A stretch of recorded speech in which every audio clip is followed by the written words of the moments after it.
a Marine technical operator from 67 through 68 through 71 for KOW 2182 and ensuing frequencies. Also channel 16, 29, 18, 121.5, 243.0, those things.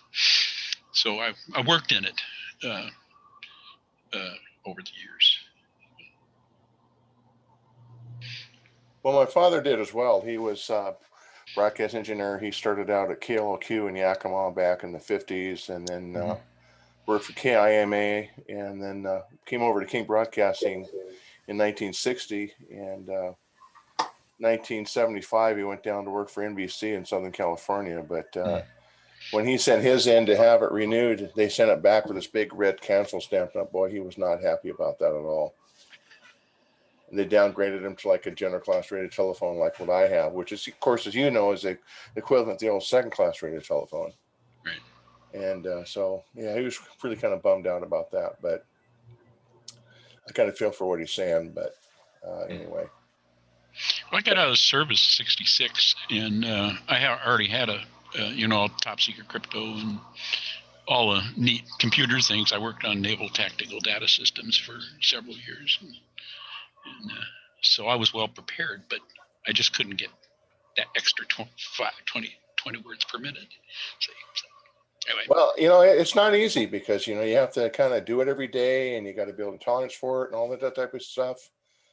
And of course, when I took the test the first couple, 2-3 times, I got nervous. Finally, the fourth time, I was halfway through the copy of what they were sending, and I completely lost it. So I thought, okay, fine, I'll just make this another practice, and got my head back into it again. But luckily enough, I got 8 out of 10 questions. But the examiner said that in a couple places I had I made it a solid copy in 2 different spots, so I'd have passed it either way. But still, it's a lot of work. I mean, you got to stick with it every cotton picking day.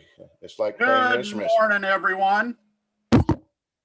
Who's here now? I'll shut up. I guess he's going to start the meeting, so I'll mute myself and go off the corner. Good conversation. I didn't want to interrupt it, but on the other hand, I now have 9:03, so I figured we probably ought to kick this thing off. So thank you for allowing me to butt in and take another sip of my coffee here. But good morning, everyone, and thank you for joining us on a Saturday morning. First off, we hit a couple of etiquette things. If you could have your first and last name plus call sign in your name box, that would really be helpful. It helps us understand who we've got, and Ann has to read off the list. So having your first name, last name, and your call sign is a big help if you can do that. We do ask that you mute yourself until you're called upon, and use the raise the hand feature and the chat feature.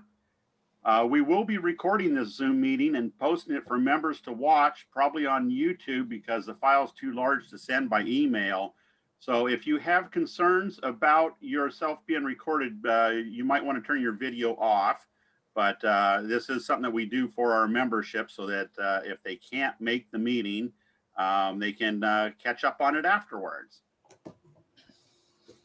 Do we have any first-time visitors or guests? Any first-time visitors or guests?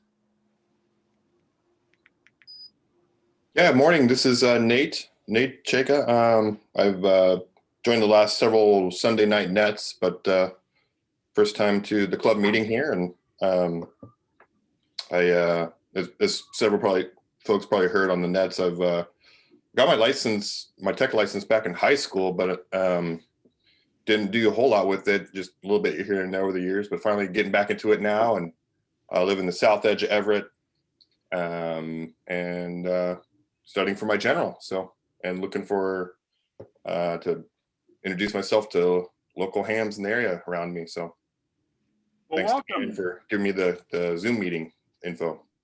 Excellent. Well, welcome, and thank you for joining us. And we hope to not only see more of you on Zoom, but hear you on the air as well. So thank you. Any other new or first-time visitors, guests?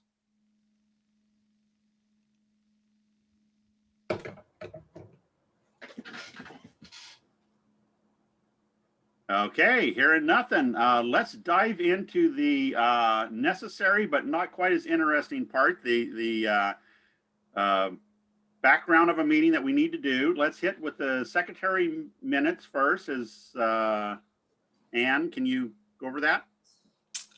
Good morning, everybody. I posted the secretary's minutes for January to the website on February 5th and sent an email about that. And I haven't had any corrections by email, but now would be a time to mention something or move to. Does anybody move to? Hearing nothing, is there a motion to approve? Move to Make a approve. motion to accept the minutes. Second? Second. Motion has been made and seconded. Any questions or discussion? Approved as posted. Next is going to be the treasurer's report. Randy?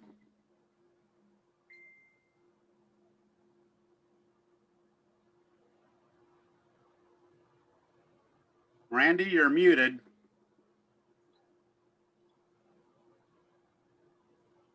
There we go.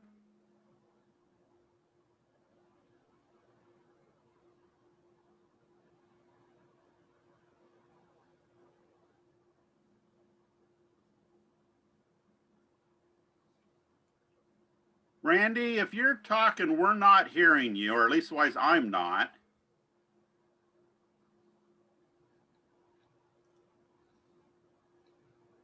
It's not your imagination. He's not being heard. Can you hear me now? Now we hear you. Do you see the report? Yes. All right. Income of $785 due to membership renewals. We even have somebody that purchased senior membership for life. We have a balance of $8,852.99. The repeater fund is at $605.47. That's the maintenance fund.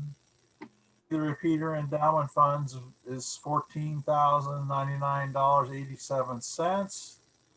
It's going like gangbusters because we're up $5,026 over the contributions made to that account. And our general investment is at $519.44, still down, only down 50. Any questions? Move to Any accept answers? the treasurer's report. I second. This is Ann. Motion's been made and seconded. Any further discussion or questions? Approved as read. Let's move on to the VE report. Now, with the COVID restrictions, we have not been having meetings, but Randy, do you have anything to say about VE? Other than to say that the members, some of the VE members of the club have been with the Lake Washington Ham Radio Club doing online meetings. If you got a VE or want to be a VE, you're sure welcome to help join up. More information on that, give me a line, drop me a line, and I'll help you get connected to the right people so you can help out doing online testing.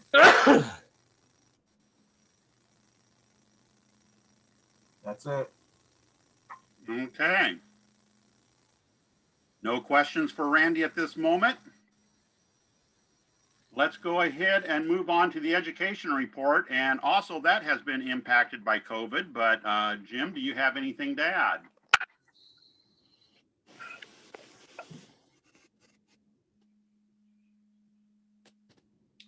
Not sure Jim's able to make the call, and I don't believe he has anything to add. Again, with the COVID restrictions, we've not been doing the educational part that we would like to be doing.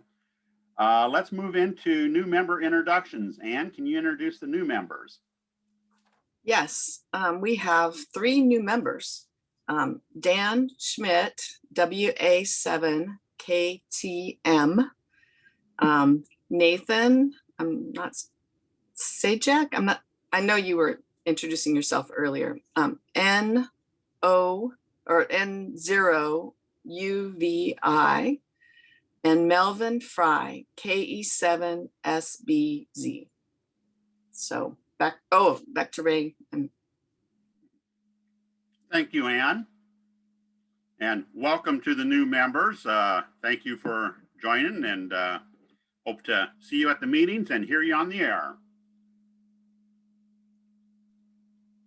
We will now go into having Ann read a list of members attending. We do this in lieu of we used to do the introductions, but with COVID and with Zoom, it's not really easy to have everybody introduce themselves. So we're just going to have Ann read down the list of who's on the call. So Ann. Okay, thanks, Ray. So after I read this, if you don't hear your name called, could you send me a private message in the chat that you're here, and I'll make sure to mark you down. We do want to make sure we keep track of who all's here. So, W7DEB, Dennis Bradford. K7ITM, Tom Bruns.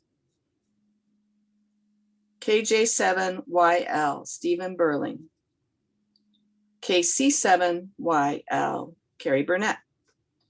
AF7KB, Michael Burnette. N0UVI, Nathan Sejka. Cheka. Cheka. It's a hard one thing. I'll try and remember that one. No worries. Let's see here. KI7OYP, Phyllis DeSoto. AB7RK, Gary Evans. N7OBI, Curtis Green. WA7JFG, Jim Greco. N7CS, Bert Gilliat. KI7MMZ, Victor Harris. WA7BAR, Barry Hatch. WA7JIL, Jill Hatch. KF7WVT, Roger Hoot. KJ7ENF, Randy Johnson. KJ7AKV, Tim Kephart. AJ7B, Randy Mather. KJ7QFK, James Otis. KH6VM, Henry Poland. KC7YE, Jack Bruckard. NR30, Rob Salzgiver.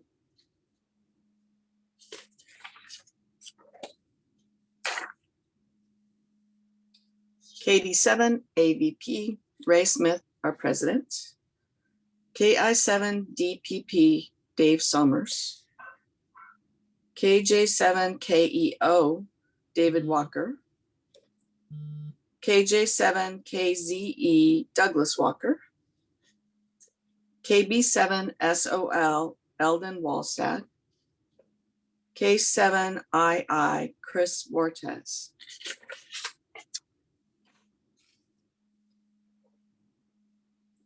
KA7RRA, Dave Archer.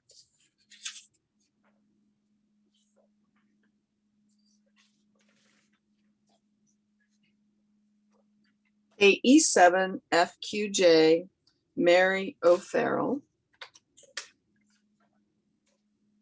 KI7HSB, David Owen.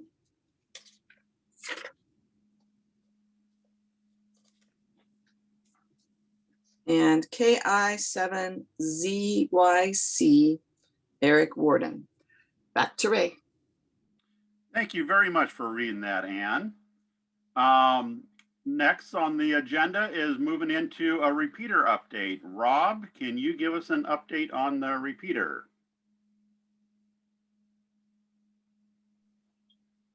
Okay, good morning. I was going to say good afternoon because the sun shines out and I'm driving down I-5 at JBLM. So repeaters, as far as I know, seems to be doing okay. We have had discussions with the board and looking at budgeting some funds for a battery backup to help out with some of the issues with the PCs and the Echo Link staying on the air when there's little power flips and stuff up at the site. Beyond that, still looking to get some time to put into the other machines and the hotspots. So there will probably be some emails coming out as spring moves along here for anyone that wants to play in some of that. But there's probably a couple of other things, but that's all that crosses the mind at the moment. And if you can add Shell and 7SHE to the attendees, she's in the car with me. Back to you, Ray. Thank you, Rob. Thanks for the update, and thanks for all you do on keeping the repeater up and operating. As he mentioned, we are looking at making some improvements. We know that it's gone down a number of times. Every time there's a little power blip, certain aspects of it seem to drop offline. So we're working on addressing that and making it more stable. With that, does Chairman. Henry have anything to add? This is Victor Harris, KI7 Mike Zulu. Go ahead, Victor. A question on the repeater, because I was reading something the other day, I believe it was QST, about long zero, and I've forgotten what the alphabet was, duotone something something.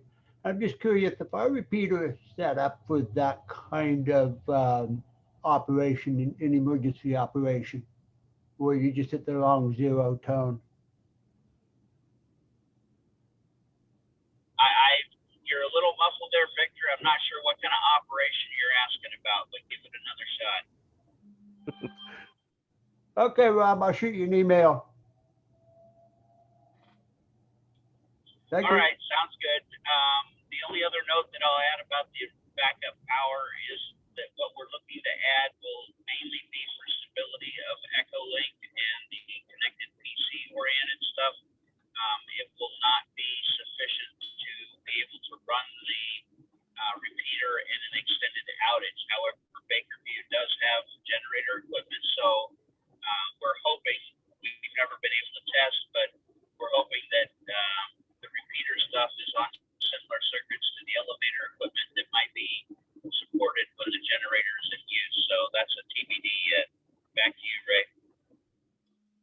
Thank you, Rob. And Victor, we hopefully will get your question answered by email.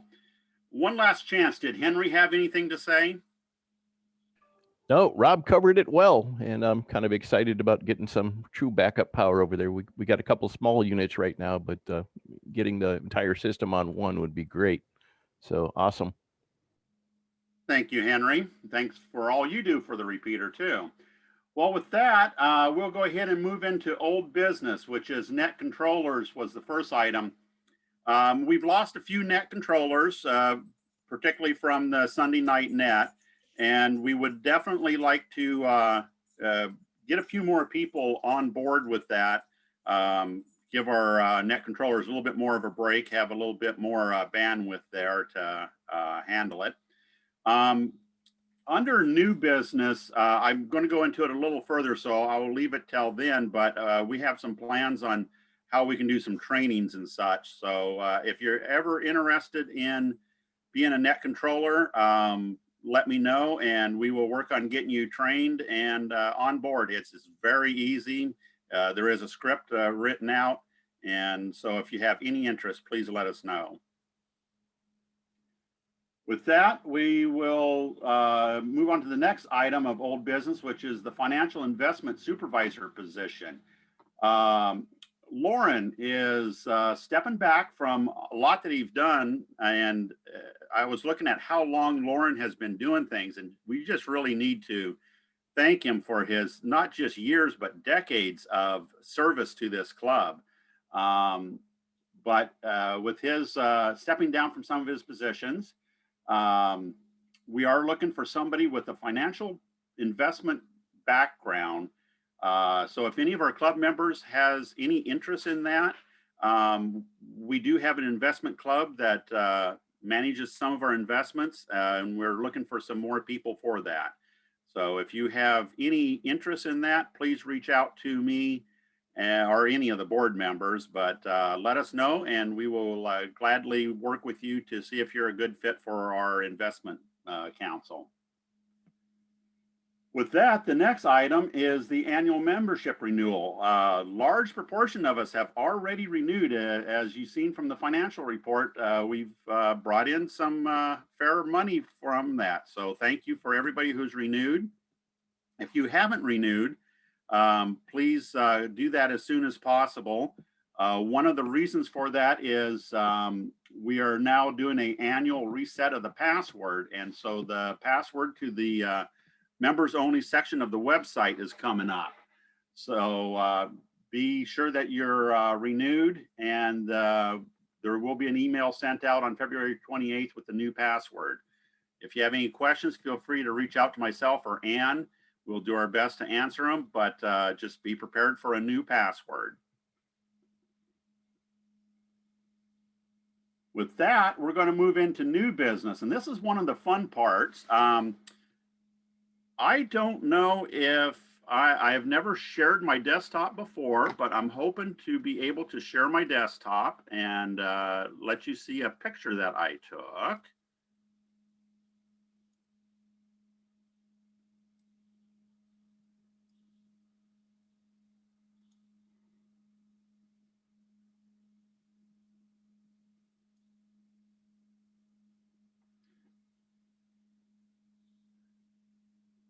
Okay, I'm having some difficulties. So I may skip sharing my desktop, and we'll just post the picture onto the club's website. But basically, we have a new Ham of the Year, John Van Dalen, and I got a nice picture of him with his trophy. He gets a plaque that he gets to keep.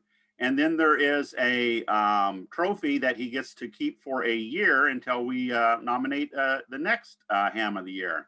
But really wanted to highlight just a few of the many, many things that John does that led us to vote him for the Ham of the Year. He really encourages not just those who are new and joining, but even those who are already in the hobby. He really does a great job of encouraging people to increase their skills and increase their involvement. He's held Zoom technical sessions on various subjects.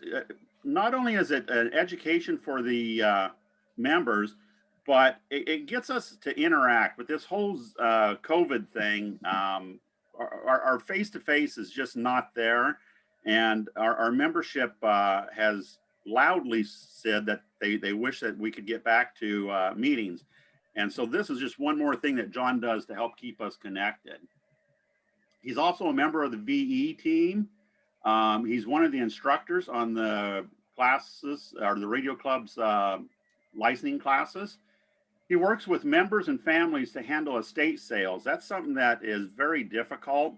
But if the Silent Key needs his equipment redistributed, John has stepped in and really helped with that and made a huge difference in that area. He's ARRL recognized as a QSL card checker, and he's helped numerous hams with Logbook of the World. I know that myself, he's helped me figure out some of the challenges and difficulties. It's a great program, but I know I had some stumbling blocks as I was working with it, and John was a great help. And beyond all that, he's a member of our board. So thanks, John, for all that you've done. He couldn't be here with us. He unfortunately has a conflict at this time that took priority, understandably. And so he's not with us, but he did want to say thanks to everybody for all the support that we've given him over the years. But we really need to be thanking him for all that he's done for us and continues to do.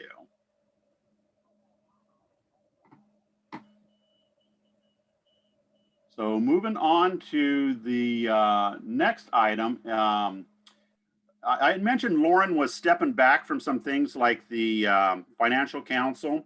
Lauren's also stepping back from being the trustee. Again, I couldn't believe how many decades he's been the trustee for this club. So again, thank you, Lauren, for all that you've done. But that did mean that we needed to replace him in that position. And after a search of our membership and talking to various candidates, we've chosen Rob Selsgiver to be our new trustee. So welcome aboard, Rob. Thank you for all you do on now, not just the repeater, but being our trustee as well. And with that, we'll move on to the next item, which is, I had alluded to earlier, Karen is, or not Karen, Carrie. I knew that as soon as I said it, I knew that I was saying the wrong name. Carrie's offered to lead a class to teach how to be a net controller. We're still working out the details of when it is and how we're going to do it. But if you have any interest in being a net controller, please let us know.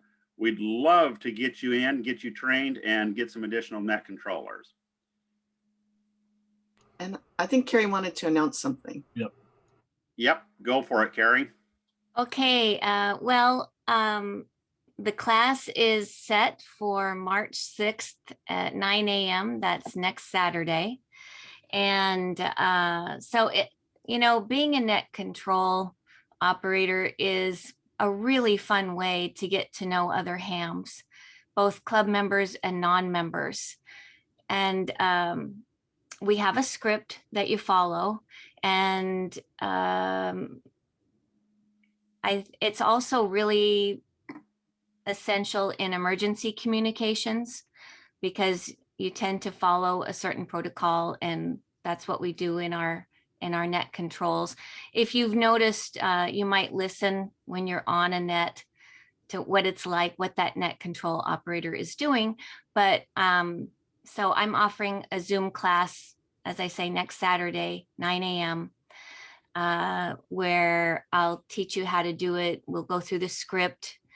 We'll talk about how you handle certain things that come up. It's important that you have a radio that can reach the repeater. Echolink, I've done it. It's really laggy, so I don't think Echolink is a good choice. But we really need somebody, at least one person, if not two, maybe even more. There's 4 of us who currently handle the Sunday evening club net, and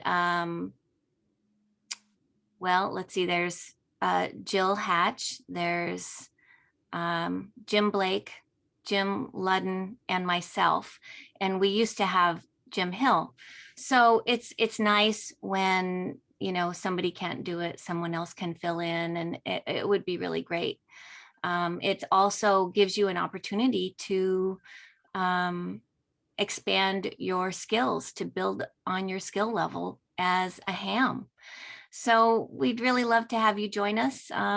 Please go ahead and email me. I can put my email in the chat if you would like to join the class for Saturday, March 6th, 9 a.m.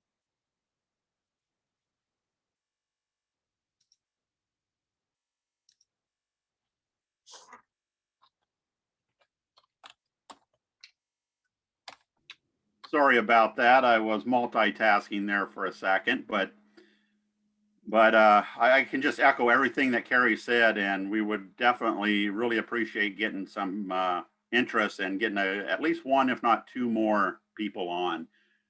Steve, are you raising your hand or?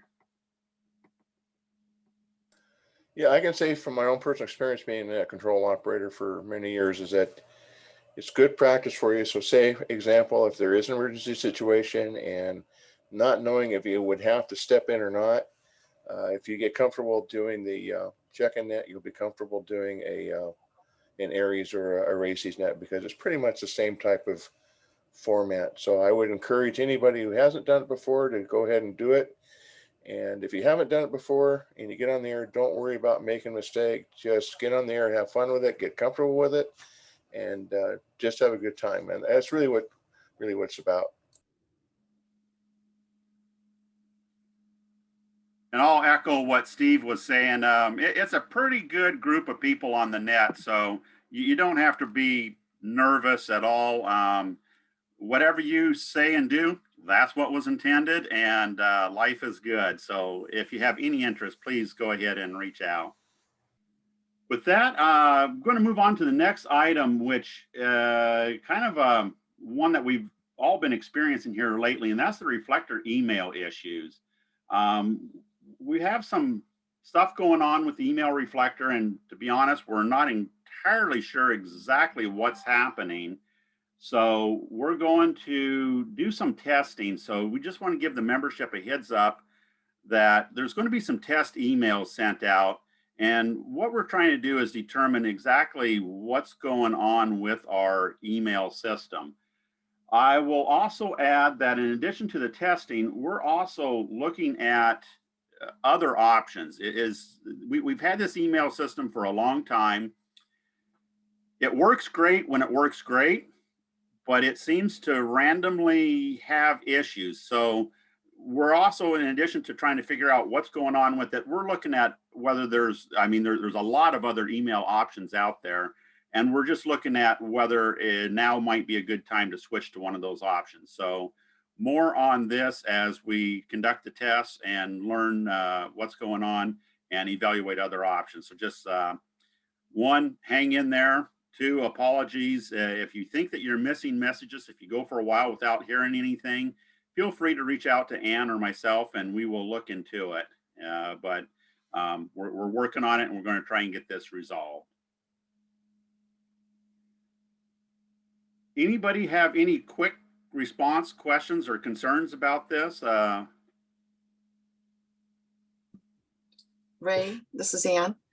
I just wanted to mention that when we send these test emails, we're going to have people not reply all to the reflector, but reply to a specific email address where we're going to gather the responses.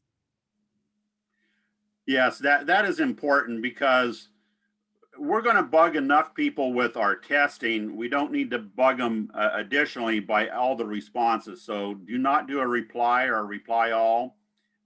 Do a forwards and forwards your response to the individuals identified. And thank you in advance for your assistance in not blowing up the repeater too bad, or reflector too bad. Ray, you've got a couple of hands up. Okay.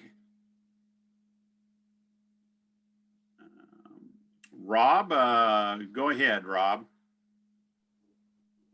Yeah, just a little bit more on the whole reflector issue. In the past, kind of on and off at random, we've had people get bounce notifications, and it's been hard. And it's still hard to tell whether those are temporary email issues between mail systems like ours and Google or Yahoo or whoever you might happen to use as a service provider, or wider issues. There's a lot of mail systems that will see a number of emails, whether it's number of emails per second or per minute or whatever, and start limiting how many can come in. So there's some of those issues that come into play that could be at fault, and that's what we're trying to troubleshoot. There are, a long time ago, we were on Yahoo groups, and they started having problems with Google because they were getting into a bit of a contest with each other, if you will. And that's when we went to our own hosted solution. But now we're seeing more and more issues with that. So there'll probably be tests on both the announced and the members list, just to see if people get one or both. And like's been said, if you can reply to either to whoever's ID, whether that's Ann or myself or otherwise, when that happens, it would be very helpful to know who's getting them and which ones. Obviously, if you're not getting them, I would say that this will probably happen in the next 2 days. If you don't see anything within 3 days, then let us know that as well. Back to you, Ray. Thank you, Rob. Victor, did you still have a question, or have we answered it? No, I have a new question. It deals with the email, and I'm curious, doesn't require an answer, but I'm curious, I trust that everybody's been paying attention as to whether or not the email program, if it's a current program. You mentioned that we've used it for years, but I've seen sites and I've seen places and things where things haven't been updated for like 3 or 4 years. So if the question really goes to, are the program managers aggressively keeping up with the current system changes, or has this been a dead thing for the last 5 years, and that would encourage us to make a change in our email program? Thank you. Good luck. And yes, Victor, that's exactly part of what we're evaluating, looking at and seeing if how that plays into it. Is that a concern? And if it is, you know, what's the solutions for it? So thank you. Any other questions? I'm seeing that that's the only 2 people that had their hands up. Am I missing anybody?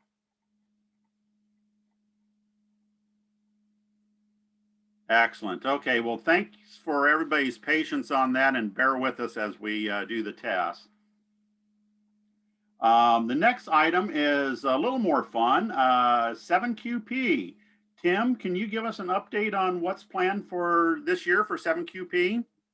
Well, I sent Ray a message and asked him if we could get some ideas going around to make it more active this year, because I don't think I really did the club justice last year with trying to do a check-in and check-out board to keeping with the rules that you can only have 1 operator per band per mode at any one given time when we're working at different locations.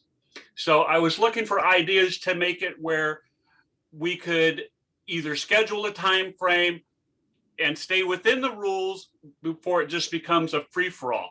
So if you have any ideas on that, and we can bounce around, if you could just shoot me email off the reflector to my email address, and I'll post it in the chat box. That way we've got enough time to act upon all these ideas before May gets here, and we can have some fun with it. Excellent. So thank you very much for that, Tim. And right along those lines, field day is not far behind. So be thinking about that too. We're looking to see how the club can, in this time of COVID, make the best use of the changes in the rules to both contests and see how we can involve the most club members. So if you have interest in that, if you have thoughts, feedback, feel free to reach out to us and let us know. And particularly if you want to take an active role in any of that, Tim is definitely putting together some great ideas on it, and I'm sure he would welcome any assistance and help. And Ray, if I could, I just got a chat to briefly explain what 7QP is to the individuals here that may not know what it is. It's the local 7 area QSO party. Instead of being a full field day nationwide, this is just the basically West Coast minus California as a 7QP cart party. Anybody have any questions or comments on that at this time? Well, I would just add for the new folks that in the past, 7QP has been our club's kind of warm up for field day. It gives us a chance to, you know, shake the dust out of the equipment and set up the antenna and do all that stuff and kind of test run for field day. Who knows, you know, where we're going to be for field day this year. Doesn't look good for having large gatherings at this point. So, but that's kind of the history of it. Thank you, Michael. It was definitely appreciated there. Any other comments? So hearing nothing, we have actually gone through the agenda list. Is there any other new business? Anybody with new business?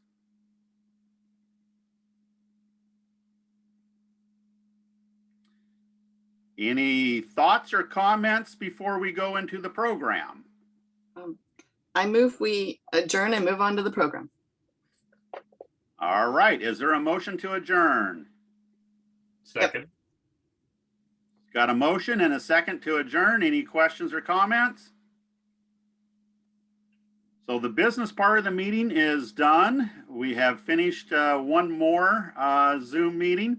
But now the fun part starts. So I am going to turn it over to Michael, and he has our program for us. So thank you, Michael, for stepping up and presenting this. And everybody, enjoy. Thank you, Ray. Well, we'll see how fun it is. We'll check back in about a half hour. So this is a video presentation, and then afterwards we'll have live Q&A for, I don't know, we'll go 15 minutes or something, see how long people are interested.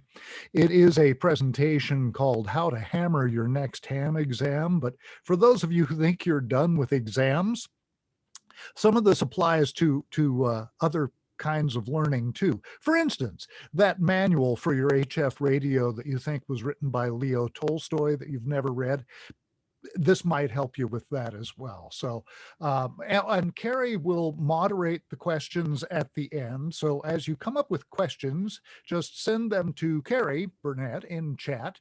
The way you do that is hover over her. A little blue box with 3 dots will appear on the right. Click on that and it will say chat, and you can send your chat directly to her. Okay, let's see. Now I got to work this newfangled contraption. We'll see how we go. All right, we're going to do this. You can also just send chat to everybody. If you have questions, just put it in the chat, and then people will see, you know, what question you might have the same question as someone else. And where did... All I got to do is find the video now. Let's see if this is it.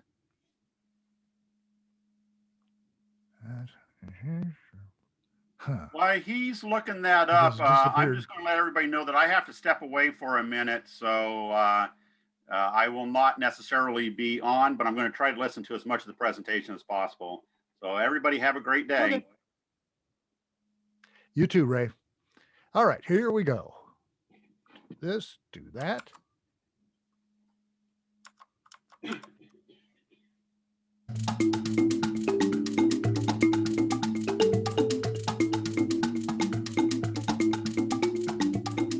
About 7 years ago, my wife decided to get her ham license, and she really didn't connect with any of the learning materials that were out there. Hey, Michael, wait. She graduated on the president's list at the University of Washington. It's not, stop.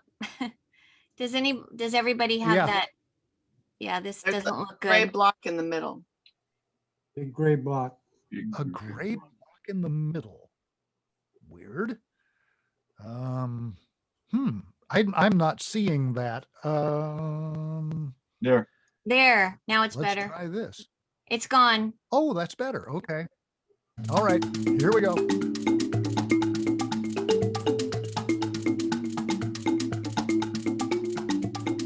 About 7 years ago, my wife decided to get her ham license, and she really didn't connect with any of the learning materials that were out there. It wasn't a question of brains.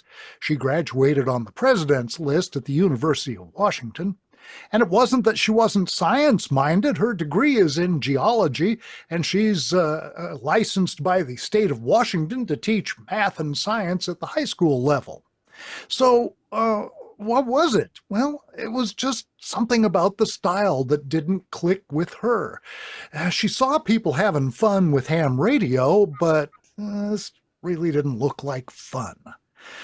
Watching all this unfold, I kind of thought there might be room in the world for a slightly different approach, something a little more conversational, a little more user-friendly. And so I wrote the Fast Track to Your Technician Class Ham Radio License. And to my incredible surprise, that course and the audio version of the course turned out to be popular enough to encourage me to create a general course, an extra course, and even workbooks for the math problems in each of the levels. Today, my wife has her extra class ticket, and she and I have whole new careers educating ham radio operators. I had spent some 25 years of my life in adult education, heading seminars on leadership and personal development all over the world, a lot of it in Hong Kong and in China. I had some seat of the pants sense of how people learned things.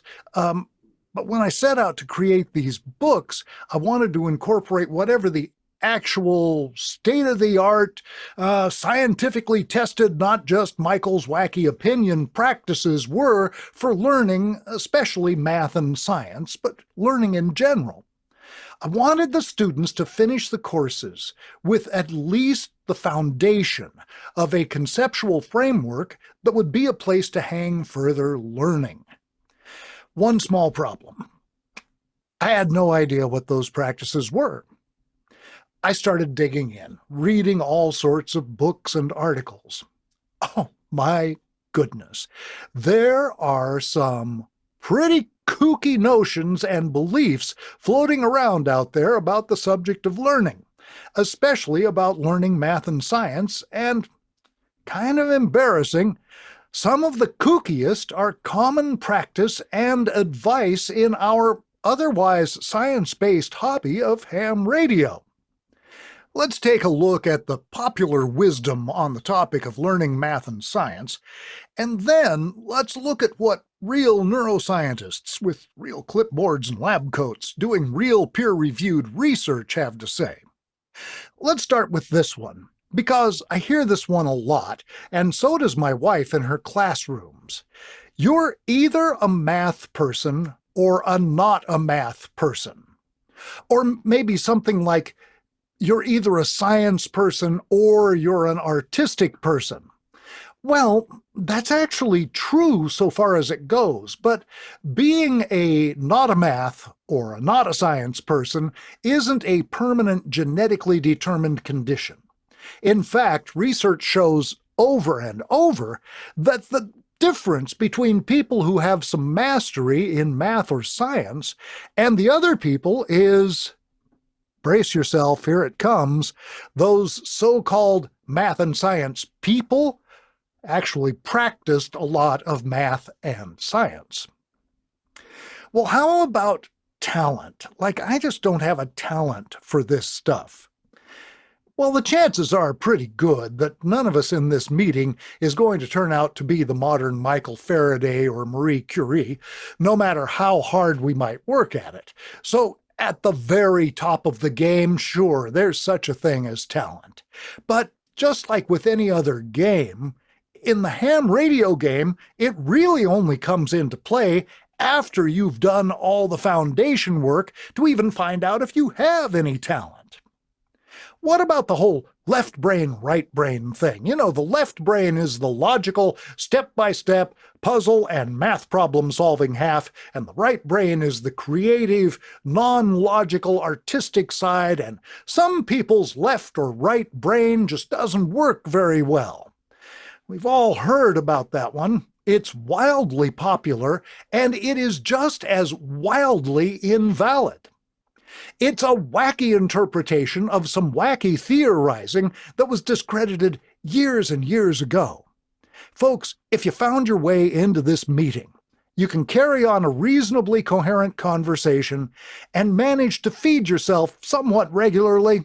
Both sides of your brain are working fine. While we're in this area, how about that whole visual, auditory, or kinesthetic learner thing?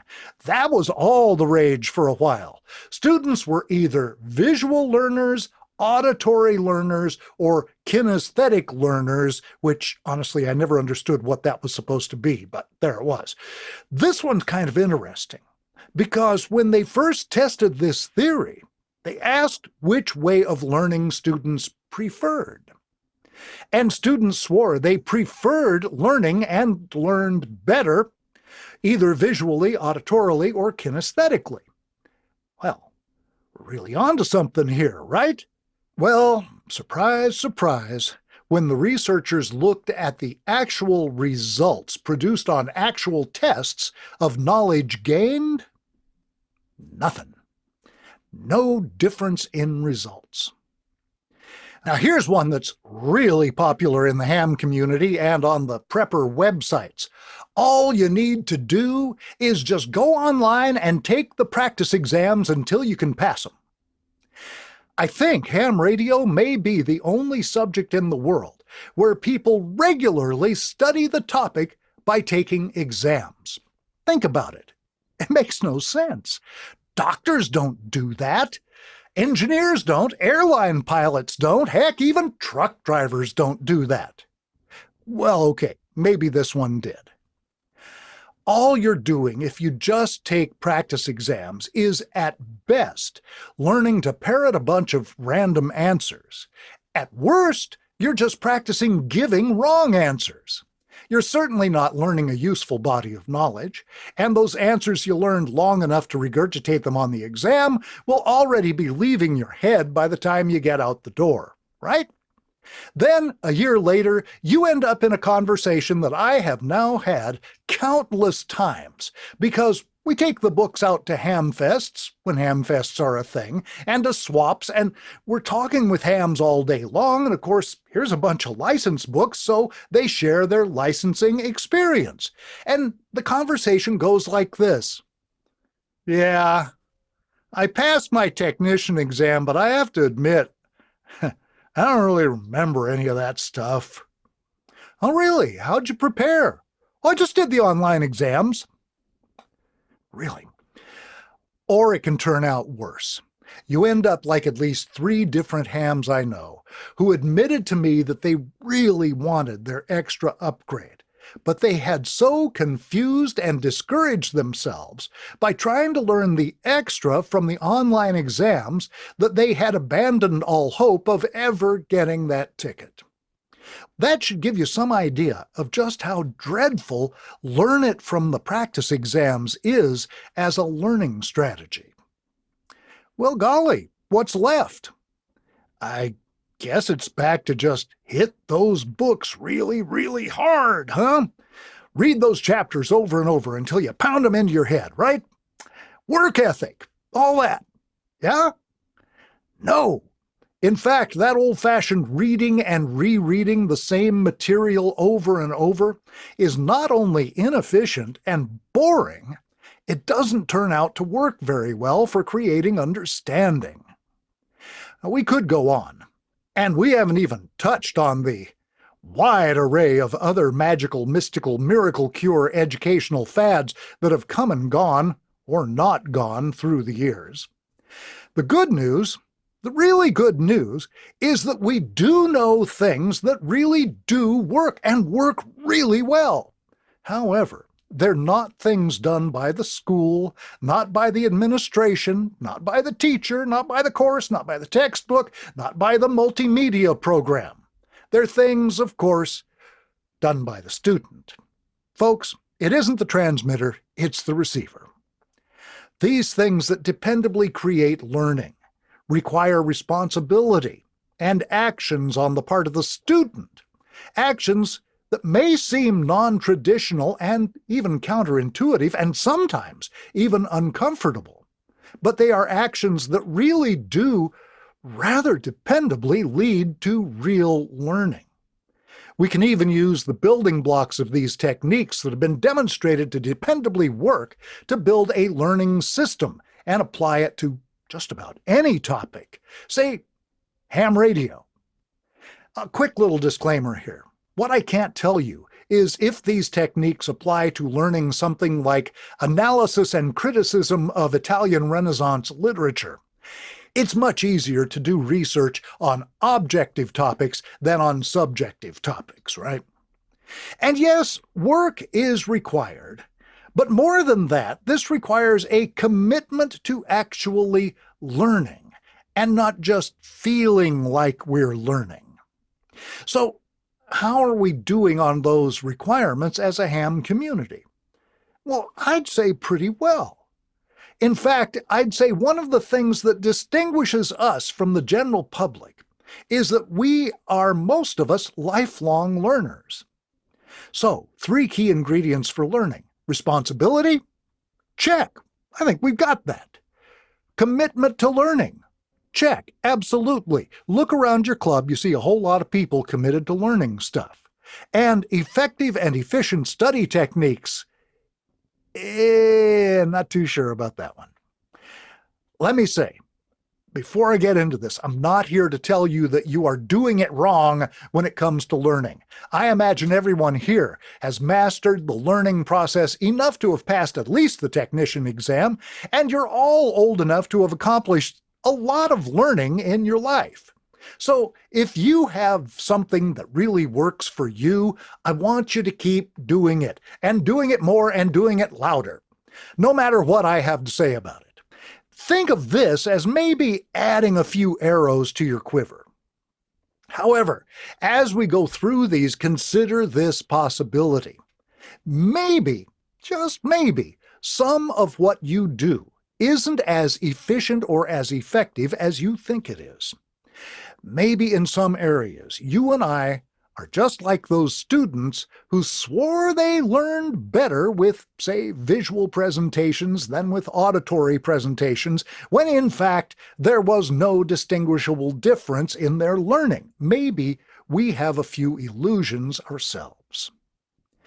Let me give you a really common example of something that lots and lots of people swear not only helps them learn, but is an essential tool for learning. Here it is. It's a highlighter. This thing has made who knows how much money for the Avery Dennison Company, as well as a few of their competitors. Every college bookstore in the country sells the things by the hundreds, and then sells more when those go dry or get lost. The human race is smearing tanker trucks full of highlighter ink on books. Highlighting is so universally loved that Microsoft spent lots of money to incorporate the feature into Word, and Amazon, known as a fairly thrifty company, included it in the very limited feature set of Kindle ebook readers. I've even had readers of my books mention how much they like the layouts of the Kindle editions of the books because, wow, they're really easy to highlight. Trust me, people are very attached to highlighting. This highlighting stuff must be fantastic. It's a wonder we ever learned anything at all before 1963 when they invented it. Does it work to enhance learning? Generally, not a bit. There's no evidence that highlighters help, and some evidence to suggest they actually hurt. Now, how can something that doesn't work be so incredibly popular? It seems it's because they create illusions of competence. Here's what psychologists who study this stuff think is going on. It's very satisfying to mark your so-called progress through that textbook with that highlighter. It's like crossing something off your to-do list. Ah, yay! It doesn't have anything to do with installing that knowledge that you've highlighted into your memory. It's also very reassuring. It's highlighted, therefore I've learned it. And I'm doing great. Like so many products, our consumption of this has a lot more to do with feeling good than with whether it's really good for us. Like any tool, there's a smart way to use highlighters, so don't throw yours away yet. Another way we create illusions of competence is that strategy I mentioned earlier. Just hit the books really hard. Reading the same stuff over and over. Man, I've read this 20 times now. I'm really studying hard. I'm gonna hammer that exam. As I have turned into an old geezer, as I have, I've learned to be very, very suspicious of anything easy. And it really is easy to just passively read a book. And it gets easier the more you read it. But it doesn't put more knowledge in your head. Or if it does it really inefficiently. See, the brain doesn't learn much passively. The truth is, you can't just read a book and learn much any more than you can get fit by watching athletes on TV. Well, we know a lot of stuff that doesn't work. Let's talk about stuff that does work. And remember, this isn't some goofy-looking guy who wrote a ham license book has an opinion. This is real science says this stuff works. I'm going to cover a few items from our top 10 best stuff to do to pass your next ham exam list. The whole list, plus a free bonus thing to do, for a total of 11, will be in a PDF handout available at the end. I'll get you a link for it. Okay, 1, commit to a date you will pass the exam and stick to it. How far out should the date be? It has a lot to do with how much knowledge and experience you already have, and a little to do with how much time you have available to put into studying. No matter what level license we're talking about, a week from today probably isn't the answer, but neither is a year from today. I think a reasonable rule of thumb to really master the material is a month for technician, 2 months for general, and 3 months for extra. Adjust as necessary for your prior knowledge and experience. Dragging it out longer just raises the chances of you forgetting what you learned back at the start of studying, especially for the extra exam. 2, once you have your exam date, get out a calendar and make a regular study schedule that will get you through the material about a week before the exam. That way you can spend that last week taking practice exams and building confidence. Do not put off studying until the last minute. No cramming. As someone very wise once said, knowledge quickly learned is knowledge quickly burned. Knowledge slowly gained is knowledge that's retained. And by the way, 10-15 minutes of study a day is way more effective than trying to hit it for 3 hours on the weekend.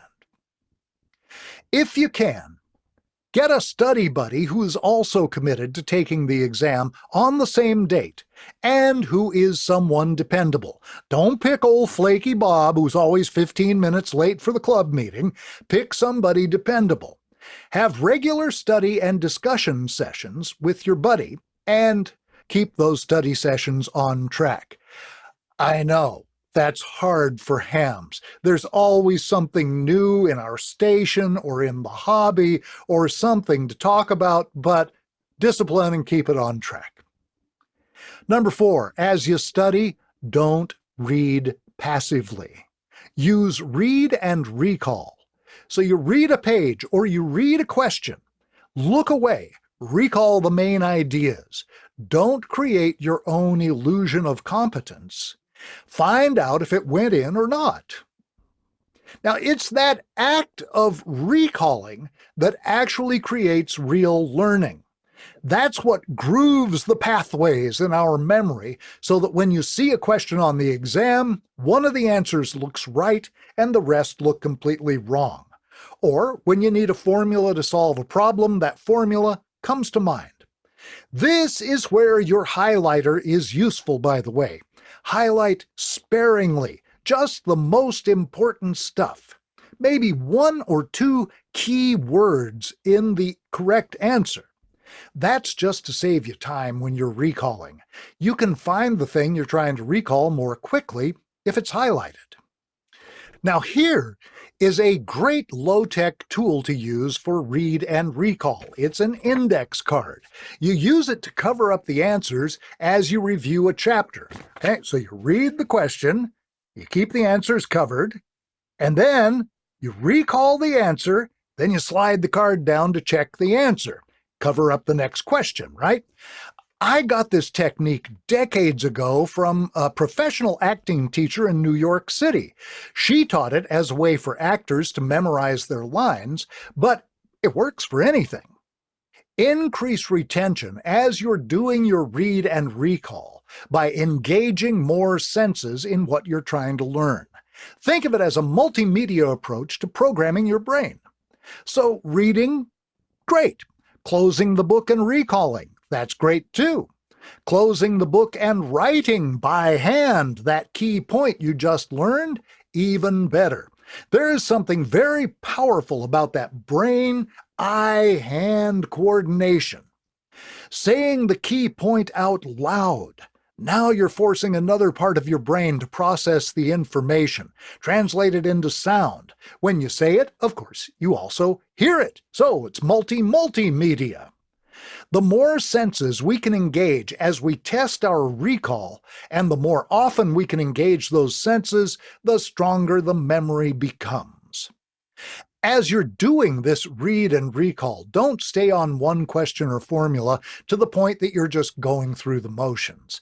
Instead, move on to another topic or another question. But about 15 minutes later, come back to that first question or formula where you were stuck. Given our current understanding of how the brain works, that strategy should help move that topic from short-term memory to long-term memory. This is why I have chapter summaries at the end of each chapter in the courses, just to hit that key information one more time and give it one more chance to stick. 5. Test yourself often and consider every practice exam an open book exam. This is such a critical step. We built a whole website. It was a lot of work. fasttrackham.com. It has practice exams that exactly match up with the content of the chapters in the books and audio. So you study a chapter and then immediately you take a practice exam that's going to cover all the questions you just covered in the chapter, plus review several chapters back. 6. As you study, build yourself a context in which this new knowledge can live. In other words, consciously tie what you've learned to other things that you've already learned. With some topics, this isn't easy, but in math and science, things in one field are often analogous to things in other fields. In my books, the questions are arranged to support this, but in the end, nothing I can do will be as powerful as you creating those connections yourself. For instance, let's look at the formula for inductive reactance. Reactance is the opposition of a circuit element to a change in current or voltage due to that element's capacitance or inductance. This is something you'll hit at the extra level if you haven't hit it already. XL equals 2 pi FL. That's the formula. Inductive reactance equals 2 times pi times the frequency in hertz times the inductance in henries. Now you can memorize that formula pretty quickly, but it does take about 20 formulas to solve all the math problems on the extra exam. And at least for me, keeping 20 random formulas in my head can be a little challenging. However, let's see if we can tie this to something more familiar. The first thing I want to do is just get a sense of how the formula operates. In this case, everything multiplies together. If F, the frequency, goes up, the reactance goes up. If L, the inductance, goes up, the reactance also goes up.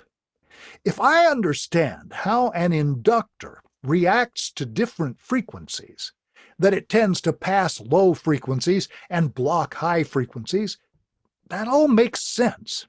In fact, in 6 characters, and by the way, this is part of why math is challenging. It's a very dense and efficient language. In just 6 characters, that formula says very precisely everything about inductors that it just took me about 20 characters to say very imprecisely in English. If you think about the implications of that formula, my gosh, we're talking about whole books. We have something equals 2 times pi times something times something. Well, F times L can be just one something, right? So it's 2 times pi times something. Is this sounding familiar yet? How about this? C equals 2 pi r. Oh, we're back to geometry class. The circumference of a circle equals 2 times pi times the radius of the circle. So when we calculate inductive reactance, we're really calculating the circumference of a circle with a radius equal to the frequency times the inductance. Aha! Now, here's where understanding the processes behind the formula, that conceptual framework of what's going on in coils and capacitors, not just knowing XL equals 2 pi FL, here's where that understanding pays off. If we know capacitors react to frequency in a way that's opposite how coils react, low frequencies don't go through, high frequencies do, then it makes perfect sense that the formula for capacitive reactance is XC, that's capacitive reactance, equals 1 over 2 pi FC. Here, as the frequency or the capacitance increase, XC, the capacitive reactance, decreases. Since they all multiply together, if any of the values in the denominator of that fraction increase, we end up with a lower reactance. Remember, 1 over 8 is smaller than 1 over 2, right? Boom. 2 formulas handled, only 18 to go. Number 7, learn more than is necessary for the exam. This is one of the main ideas behind the fast track courses. It goes back to how disconnected factoids evaporate out of our heads. We just don't retain disconnected facts very well. And facts are disconnected when they don't fit into a deeper context. I was thinking about this the other day. I came up with this example.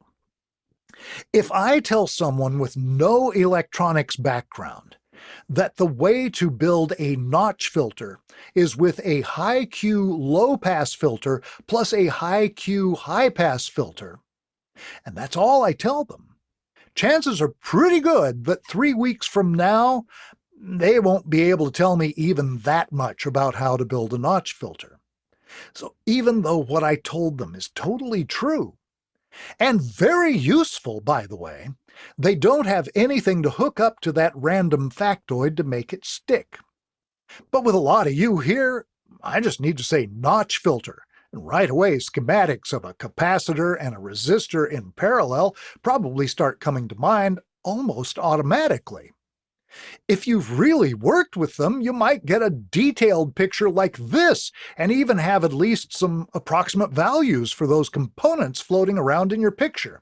You're not struggling with, oh man, what did that chapter say a notch filter was?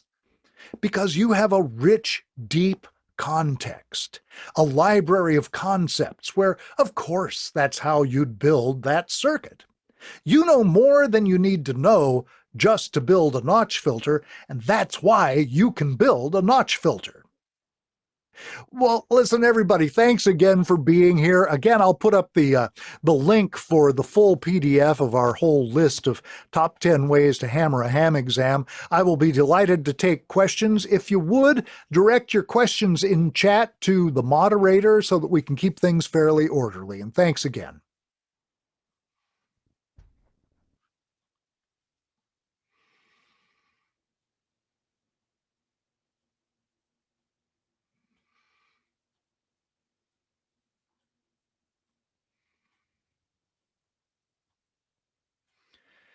Alrighty, let's switch this off and hopefully get back to Zoom here one way or the other.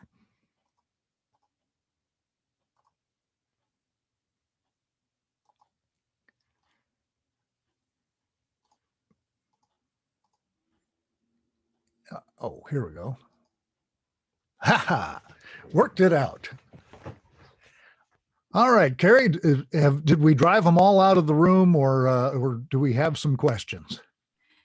Well, let's see here. So I noticed Nate and David would like, let's see, a general book, both of them. Now, guys, we also have our books are free to the club. And so we are ordering them, and we'll have it sent to your address. So if you're in, if you'd like a book, yeah, we typically have boxes of books around because we're going to Hamfests all the time, but Hamfests are not happening. Except the virtual Hamfest. The virtual Ham Expo is coming March 13th and 14th. Mark your calendars. It's only $10, I think, if you get your ticket now. $10 to go to a Hamfest? You can't drive to Mike and Key for that. Also, we do. Okay. Michael, I was going to let people know that we make math workbooks for each level as well. So you know, if you'd like Yeah, and those just, are, just let me know in chat and let us know. we'll mail it to you. Yeah, and those math workbooks are, you know, 20% of the population is actually math phobic. They actually have a pretty deep anxiety reaction if you show them an equation. And so those math workbooks, we kind of made those for folks who are toward that end of things, kind of like me, to build confidence in that stuff. Because honestly, there's no math on any of the exams. There's just formulas to work. Oh, and I don't have a book about learning Morse code. That would be because I don't know Morse code. And there's little danger of me learning that. My dad was a World War II Navy radio operator, and he could send code, I think he said 60 words a minute. It was unbelievable. I mean, he could be working at his workbench and I'd have the shortwave going, and he'd just offhandedly tell me what this blazing Morse code was talking about, and never, you know, interrupt his work at the workbench. So when I tried to learn Morse code, he didn't have a lot of patience for that, and it kind of took the fun out of it for me. All right, well, You got questions? folks, thanks a lot. Michael? Oh, we have hands, Michael. Steve. Oh, okay. Go ahead, Steve. Well, I can speak to learning Morse code because I did a 20-word a minute code test, and it's like learning an instrument. You have to use it every day. And it's like Michael said, the 10-minute thing of just studying pieces of it every day is more effective. At least it was for me. But it's like anything else. If you don't use it, you lose it. And I, being an electronic technician myself and doing it all these years, I've learned more from, even on our new electric buses that King County Metro just bought, is by working on them. I was reading the book and reading the book and reading the book. It's like Michael said, it wasn't really sticking. But then when I actually got a physical experience working on them is when the information started to click. So if you can even just experiment with maybe a electronic project here or there once in a while, and then you know, you'll learn more from that than you actually will be playing with the book. So that's just my 2 cents worth. What's when Carrie was working on her licenses, she just had never been in touch with any of this electrical stuff before, and we got what's it called, snap circuits? Yeah. I think it's called a snap circuit kit. And so she could build little, you know, they tell you put this part here and this part there, and then we'd kind of go over how it was working. And it was a huge help to her, man. There's lots of tools out there, but you know, first comes that commitment. All right, folks. Well, thank you so much, and have a great rest of the day. There's a couple of hands. Or are there more? Oh, hands? we still have hands, Michael. Okay. Let's see Okay, here. got it. Oh, you know, I always forget there's a second page, or even, yeah, sometimes a third page to look at. Go ahead. All right, Victor. I'll make a comment there, Michael, about math and the difficulty with math. It's the same difficulty with language. Math is a language. And I don't think either people recognize that and they avoid foreign languages, or they don't recognize it as a language. And so they're challenged by what the concept is. Until you start to say, oh, this is a language, this is speaking to me to do this, to divide A by C. I think that's what the challenge was for a lot of people, getting that concept of what is the reality? How can you hold it in your hand until you understand that? That's why it says that in the first chapter of all our math books, Victor. It says exactly that. Math is a language. We also have practice tests. we also have practice tests on our fasttrackham.com website that are completely coordinated with our book, the chapters in our books. And we group the chapters in our books according to topic versus the bank of test questions because they are somewhat random often. So we do it because we try to teach you the material in context. It's by topic. And so there are other test question sites like QRZ, and Steve Burling mentioned one, AA9 PW. So Fast Track Ham, it's completely connected to our books. And I'm putting that website in the chat. Steve's got his hand up. Yeah, one. Sorry. Go ahead, Steve. Oh, you're muted, Steve.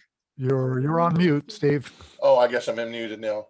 Anyway, one of the things that my college electronics teacher said also, he said, even though you pass the test, don't try to memorize everything. Just remember where the book is on the shelf when you need it. So you can go pull the thing off as a reference guide to look up what you need, because I can't remember it all. I mean, my amateur radio handbook is the best thing I've ever had. If I forget something, I just go to the specific chapter, look it up, and reuse it again. But you know, you're not going to remember everything, so don't try to. Yeah, trying to remember everything just gets overwhelming. It's better if you can study it and in context and be able to apply it, and then it'll get into that long-term memory. And then if you do forget something, yeah, you've got your reference book right there.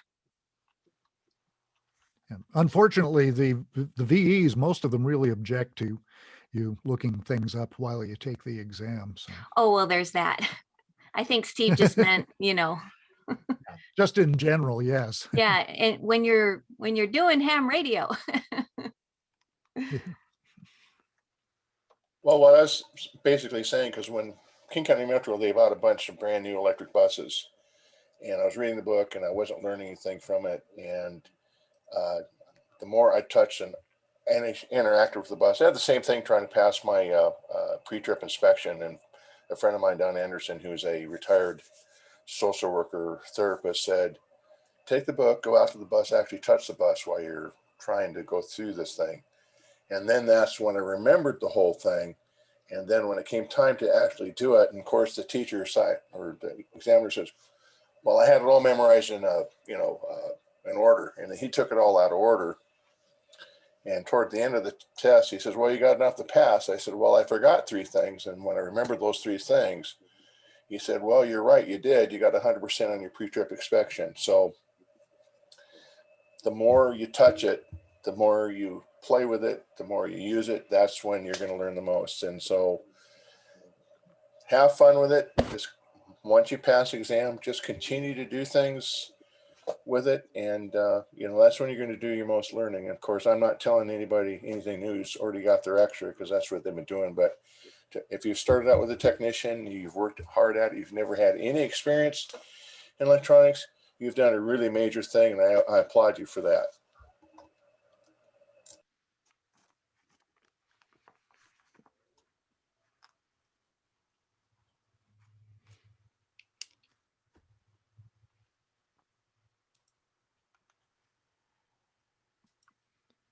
Any other Let's see. hands? I don't see any others. What's my, Victor. did I not lower my hand? I'm sorry.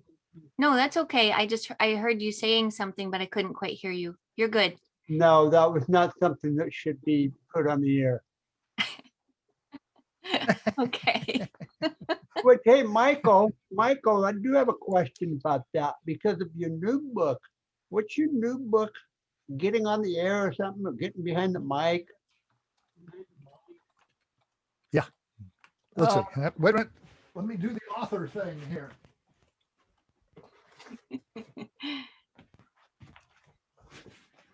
Always wanted to do this. Hey, Mike, good job. You got pants on. Ooh. Thank you. We're not in Australia, folks. Yes, this one is this. The story behind this one is funny. This is the fast track to finally getting on the air with ham radio. That title was requested by an education officer of a well-known national ham radio organization. And he came by our table toward the end of a show and at Hamfest and said, you know what you ought to write is this. So, okay, we'll write that. And it's just a whole lot of nuts and bolts. This is how you actually do this, which, you know, if you've noticed, not much of what's on the exams is terribly useful. Are you prepared to make I haven't read it yet, so I gotta get a copy of it and read it. But are you prepared to do a version 2 or rewrite it? Because I have some things. I think I have some things that you probably didn't include that I would think are very, very necessary in just basically getting on the air. And I'm just because I've been well, you might be surprised. But given Victor the number of these that we have sold, no, there won't be a rewrite. These will get sold at Hamfest and that's it. It's not a big seller for us, but it was great fun to create. It's definitely a subject that I don't know. It's like a universal ham subject. Okay, now you got your license. How do I actually do this? Yeah. Yeah. And what do you not? The estimate, the kind of unofficial estimate from the league, who I presume would know, is that over 50% of the people who pass a technician exam never touch a radio. Right. That's their last thing they did as a ham was look up their call sign. The end. So we wrote that to kind of try and impact that somewhat. But hopefully we can get some type of mentoring help. Well, and I'm hoping that people will think about the net control position as a way to get more active and a way to get on the air. And so think about that net control class, you know, just I know I didn't get on the radio much before doing net control, and it really helped me get over the shy factor. And it's just fun to get more active in the club. Bruce has got his hand up, and so does Gary. Yeah, I was going to echo that, and thanks for saying that, Carrie. And I would also say that's one of the reasons I think John is great for Ham of the Year. I'm an off-the-scale introvert normally, and so I'm interested in ham. I've been a station operator in sailing for a million years, but the idea of just getting on the air and hoping I can find someone who wants to talk to me and having a rag chew about, you know, I mean, the worst thing you can do to me is put me in a room and tell me to mingle. So that's been an obstacle. And I've started joining the Sunday night nets, and maybe I'll do the net operator thing at some point, but those kinds of things are great for sort of getting me from the point where I've got my license to the point where I'm actually doing something with it. Nice. Gary Evans. Let me find the unmute button here. I picked up one of the, or actually, thank you very much, Michael. I've been inactive in ham for about 25 years now. So the world changed dramatically. And thanks to this little book, I have to make a second trip to my attic to rewire some things.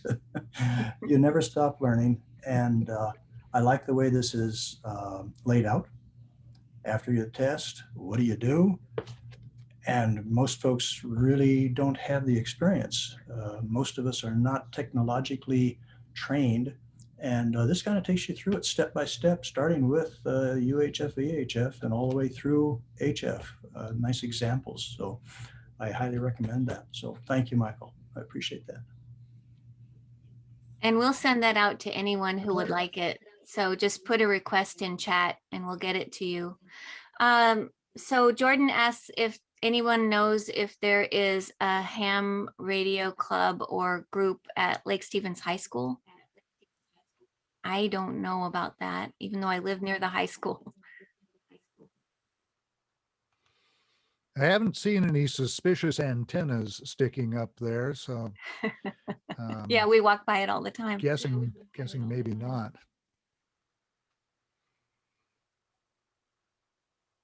Not sure. Oh, Barry and Jill have their hand up. Go ahead. There you go. Sorry, we're just trying to figure out how to make things work. Can you hear me? Yes, we can hear you.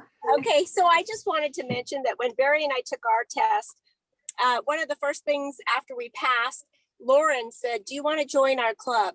And we were like, "No, we don't think so," because we didn't know what we were going to do. And it became very clear right away that we needed to join the club. Just joining the club, you get to know people and get to use it in or around. You know, you have to, if you're trying to do it by yourself, it can be difficult. So being a club member has helped us for sure. That was all I wanted to say. I tell people that they don't, when they're, thinking about they're going to go into technician, right? I tell them, you don't realize it yet, but the reason you're getting that license, one of the main reasons, is so you can join a ham club. Oh, also, if anybody, I know, I was going to let you know, Jordan, that sometimes the scouting groups, both Girl Scouts and Boy Scouts, are highly involved in ham radio, and they might have something for your daughter as a suggestion. Steve has his hand up. Steve Burling. Well, one of the things when I joined this club back in '93, and that's quite a few years ago, it was a different group of folks, and a lot of them had experience with ham radio, so they taught me a lot as far as radio etiquette and things like that. So I think maybe getting some mentors in our club would be a good thing, that have the experience to teach it to other people, to help speed up the process. I know Jill and Barry spent a lot of time with Frank and at his place doing a lot of HF, and I'm sure they learned a lot from him. So, and I don't mean to say anything bad about Barry or Jill. That's not the point. The point is that they had a lot of fun learning from him. So, and they're great ham operators. So that's the point I'm trying to say. Definitely.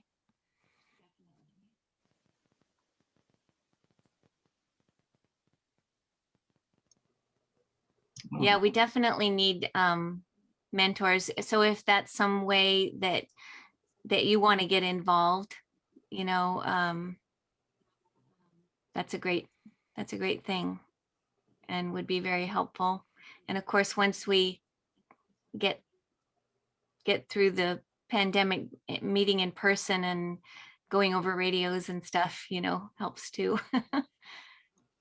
Well, And for anybody looking for mentoring, it is available. It's bless his heart, John Van Dalen is on Zoom every Thursday night answering questions, and he makes up a presentation every week, and I'm usually there, and we get some other experienced folks there, and there's people getting some great mentoring in that session, and that's Zoom's kind of how the world's working these days, and frankly it probably is going to continue to work that way a lot. It's pretty convenient to jump on Zoom rather than driving across the trestle to John's house. Oh, come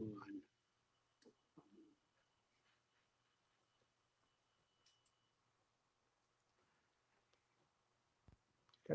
Gotta burn up those dinosaurs one way or another. I'm going to end the recording. We can keep talking, but just a heads up, I'm going to stop the recording. Thank you, Michael. It was fantastic. And Carrie, really good job. Yes, thank Thank you you. very much. I totally agree. Thank you.